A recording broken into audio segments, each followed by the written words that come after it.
Du siehst gleich ein Video über Platons Höhlengleichnis. Der Untertitel ist 1:1 übersetzt. Zum Englisch lernen liest du das deutsche Wort, das genau in dem Moment blau aufleuchtet, wenn du das Englische hörst. Zum Beginn kannst du die Geschwindigkeit verlangsamen, damit es dir leichter fällt mitzukommen. Kennst du schon moralisch objektive Naturgesetze, fliegende Fische, die gerne Pommes essen und im Wasser schwimmen? Auch wenn du Englisch bereits beherrschst, ist das Video trotzdem sehr interessant. Und nun viel Spaß mit dem Video. Let me show in a parable to what extent our nature is enlightened or unenlightened. Envision human figures living in an underground cave with a long entrance across the whole width of the cave. Here they have been from their childhood and have their legs and necks chained so that they cannot move and can only see before them, being prevented by the chains from turning their heads around. Above and behind them, a fire is blazing at a distance.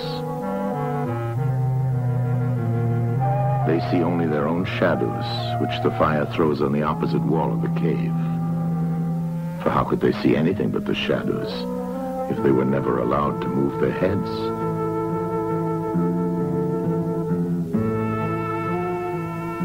Between the fire and the prisoners, there is a raised way and a low wall built along the way like the screen which puppet players have in front of them, over which they show the puppets. Do you see men passing along the wall, carrying all sorts of articles which they hold projected above the wall? Statues of men and animals made of wood and stone and various materials? Of the objects which are being carried in like manner, they would only see the shadows. And if they were able to converse with one another, would they not suppose that they were naming what was actually before them?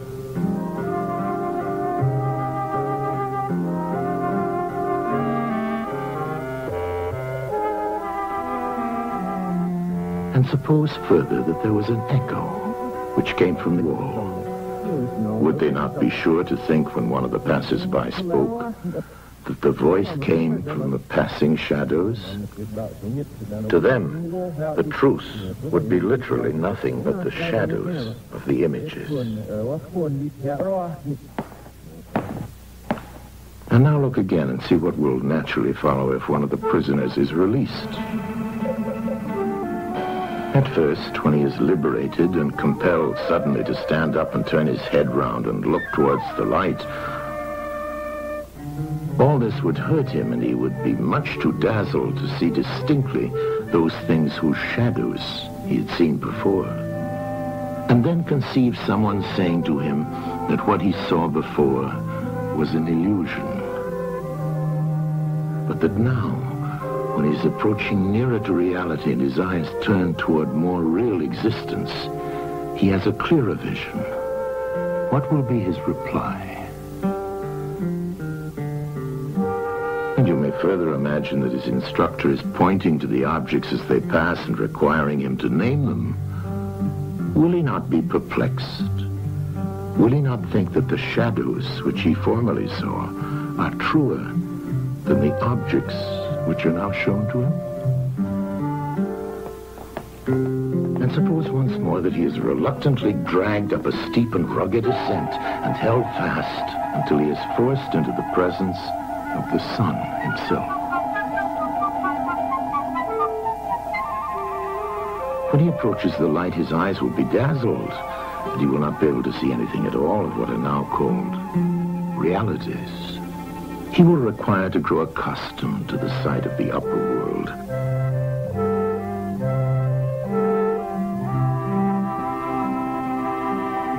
And first he will see the shadows best. Next, the reflections of objects in the water, and then the objects themselves.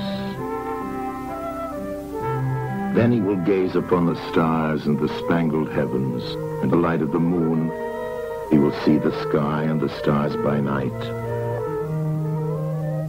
Last of all, he will be able to see the sun, and not mere reflections of it in the water, but he will see the sun in its own proper place, and not in another.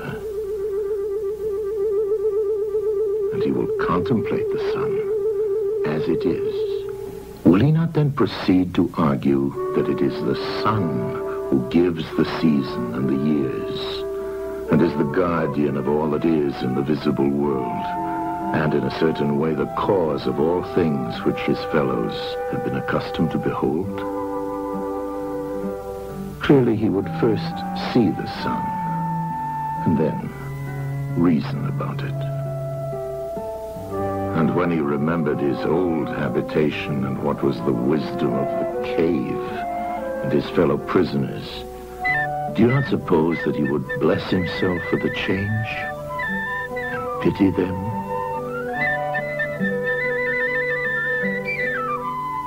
And if they were in the habit of conferring honors among themselves on those who were the quickest to observe the passing shadows, and to remark which of them went before and which followed after, and which were together, and who were therefore best able to draw conclusions as to the future, do you think that he would care for such honors and glories, or envy the possessors of them? Would he not say with Homer, "Better to be the poor servant of a poor master, and to endure anything rather than think as they do and live after their manner"? Imagine once more such a one coming suddenly out of the sun to be replaced in his old situation. Would he not be certain to have his eyes full of darkness? And if there were a contest of measuring the shadows, and he had to compete with the prisoners who had never moved out of the den, while his sight was still weak, and before his eyes had become steady, wouldn't they all laugh at him and say he had spoiled his eyesight by going up there, and that it was better not to even think of ascending?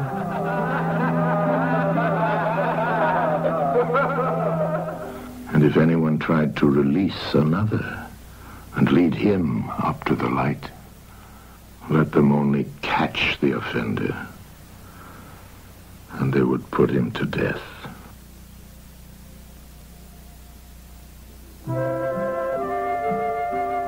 It is the task of the enlightened not only to ascend to learning and to see the good, but to be willing to descend again to those prisoners and to share their troubles and their honors, whether they are worth having or not. And this they must do, even with the prospect of death. They shall give of their help to one another, wherever each class is able to help the community.